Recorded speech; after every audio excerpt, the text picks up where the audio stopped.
I'm sitting in a 2019 Sentra.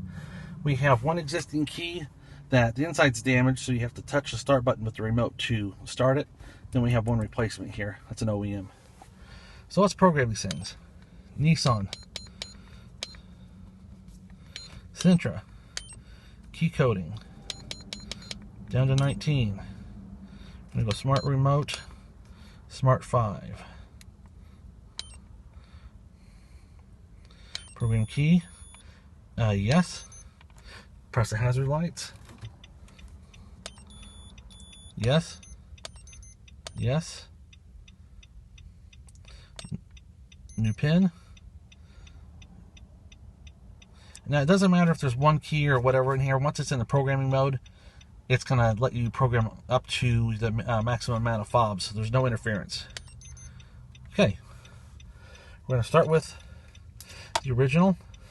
Push the button, you'll see the light flash. Then hold it up. You see the light flashing on the bottom. Turn it off. Next one. Press the button. Hold it up. 5 times.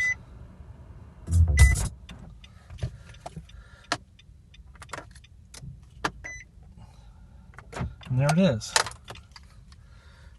Now, see, the original doesn't work with the buttons because there's a problem, but the next one does. Okay. Push the button. And we're done.